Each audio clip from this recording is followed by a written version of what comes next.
Many low-speed vehicles have tyres made of polyurethane foam rather than air-filled rubber tyres.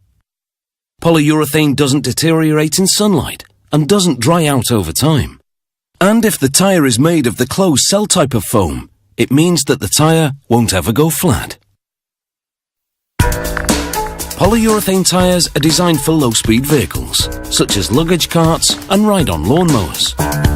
This particular type of polyurethane foam has a closed cell structure, which prevents a flat, even if the tyre gets punctured. Millions of air bubbles encapsulated within the foam give it the required bounce factor. The first step is to take an aluminium model of the tyre and make a production mould with it. This tyre is for a forklift. The mould will have two halves, each one lined with a tread ring to prevent the cast tyre from getting stuck in the cavity. To make each half of the mould, they centre the model in a base. Then fill the space around it with polyurethane elastomer. This is a solid type of polyurethane, as opposed to the foam type that they use to cast the tyres.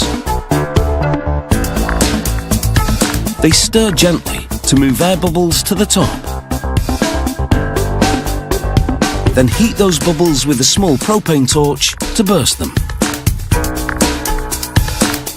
With the help of a heated table to speed things along, this material solidifies in approximately 15 minutes, at which point they extract the half mould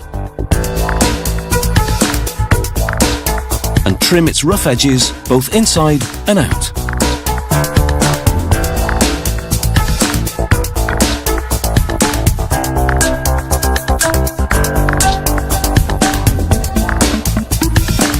Then they marry the two halves and the production mould is ready.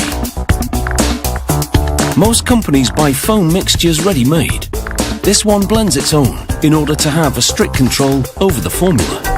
Technicians weigh out the chemical ingredients manually with a scale that's accurate to within 45 grams.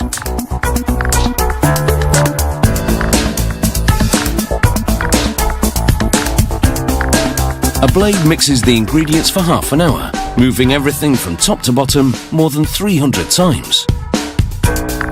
This ensures the mixture is evenly blended throughout.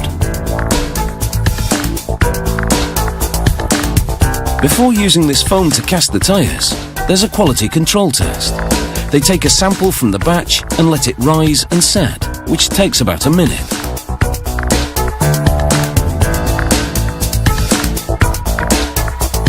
Then they cut a piece and weigh it to calculate the density. If the sample meets specifications, the batch is ready to go. Just before filling the two halves of the mould with polyurethane foam, they lubricate the cavity with a release agent. This prevents the tyre from sticking to the mould on removal.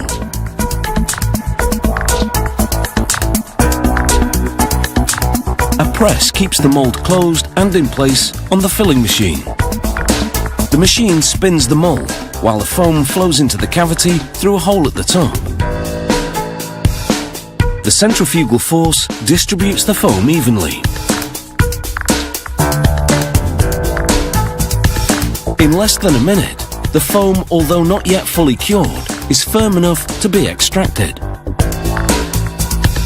They open the mould, remove the tread ring, then dislodge the cast tyre with a short blast of an air gun. They trim the excess foam from the centre, and this can be used to make other products, such as floor mats. Here's what the tyre looks like before and after trimming. The polyurethane foam takes a further 24 hours to fully cure.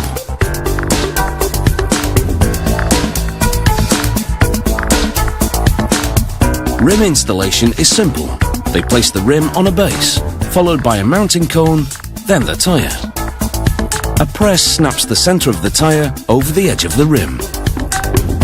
Besides making the tyre flat resistant, the closed cell structure of this polyurethane foam doesn't absorb water, meaning wet conditions don't hamper their performance. The tyre is also UV resistant and withstands high abrasion and can last 2 to 3 times longer than an air-filled tyre. So you could say that all round they're a winner.